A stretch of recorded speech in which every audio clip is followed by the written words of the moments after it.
Assalamualaikum warahmatullahi wabarakatuh. Saya Putri Nurfatia.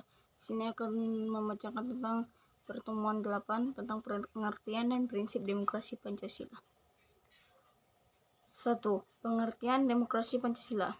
Demokrasi Pancasila adalah demokrasi yang didasarkan kerakyatan yang dipimpin oleh hikmat kebijaksanaan dalam permusyawaratan perwakilan. Ini memberikan kesan bahwa demokrasi tersebut hanya berfokus pada satu prinsip dasar, yaitu sila keempat dari Pancasila. Padahal perlu diingatkan bahwa kelima sila Pancasila berkedudukan setara dan merupakan satu kesatuan yang bulat dan utuh. Jadi, rumusan tersebut pada dasarnya merupakan rangkaian totalitas yang berkait erat antara satu sila dengan sila lainnya. Dengan kata lain, demokrasi Pancasila adalah demokrasi yang dihayati oleh bangsa Indonesia yang dijiwai dan diintegrasikan oleh nilai-nilai luhur Pancasila. Sebelum kita lebih jauh, marilah kita perhatikan pengertian demokrasi menurut para ahli di bawah ini. Menurut Profesor Dr. Notonargo SH, demokrasi Pancasila adalah kerakyatan yang dipimpin oleh hikmat kebijaksanaan dalam permusyawaratan atau perwakilan yang berketuhanan yang Maha Esa, yang berperi kemanusiaan, yang adil dan beradab, yang mempersatukan Indonesia, dan yang berkeadilan sosial bagi seluruh rakyat Indonesia.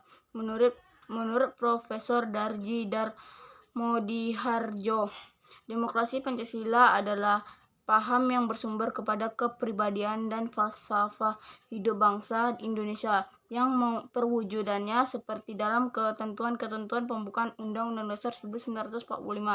Menurut Sri Soemandri, demokrasi Indonesia adalah kerakyatan yang dipimpin oleh hikmat kebijaksanaan dalam permusyawaratan atau perwakilan yang mengundang semangat ketuhanan yang Maha Esa, kemanusiaan yang adil dan beradab, persatuan Indonesia, dan keadilan sosial.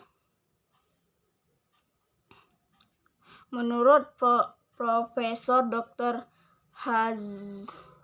Zairin, demokrasi Pancasila, istilah yang digunakan oleh MPRS 1968, adalah demokrasi sebagaimana telah dipraktekkan oleh bangsa Indonesia sejak dahulu kala dan masih dijumpai sekarang ini di dalam kehidupan masyarakat hukum adat, seperti desa kerja, marga, nagari, dan waunah yang telah ditingkatkan ke taraf urusan negara.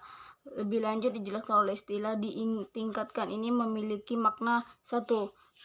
Peningkatan status demokrasi adat menjadi demokrasi Indonesia yang bertaraf nasional dengan jangkauan yang lebih luas, yaitu seluruh Indonesia. 2. Peningkatan bobot materi demokrasi adat yang semula hanya mencakup aspek kedaerahan menjadi luas, yaitu mencakup aspek kebangsaan, kemanusiaan, dan keagamaan.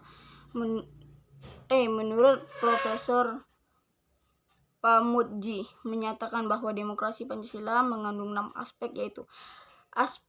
Aspek formal, mempersoalkan proses dan cara rakyat menunjuk wakil-wakilnya dalam badan perwakilan rakyat dan bagaimana mengatur permusyawaratan wakil-wakil rakyat secara bebas, terbuka, dan jujur. 2. Aspek material, mempersoalkan pengakuan terhadap harkat dan martabat manusia. 3. Aspek normatif atau kaidah, mengungkapkan seperangkat norma dalam mencapai tujuan. 4. Aspek optatif, mengetengahkan tujuan atau kehendak yang dicapai.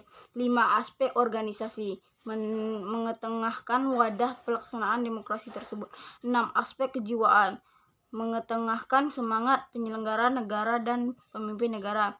Selain berpendapat para ahli di atas tentang demokrasi Pancasila, pengertian demokrasi Pancasila juga dapat dibedakan atas 1. Aspek material atau substansi atau isi. Demokrasi Pancasila harus dijiwai dan diintegrasikan oleh sila-sila lainnya. Karena itulah pengertian demokrasi Pancasila tidak hanya merupakan demokrasi politik, tetapi juga demokrasi ekonomi dan sosial. 2. Aspek formal. Demokrasi Pancasila merupakan bentuk atau cara pengambilan keputusan atau demokrasi politik yang dicerminkan oleh sila keempat. 2. Prinsip-prinsip demokrasi Pancasila.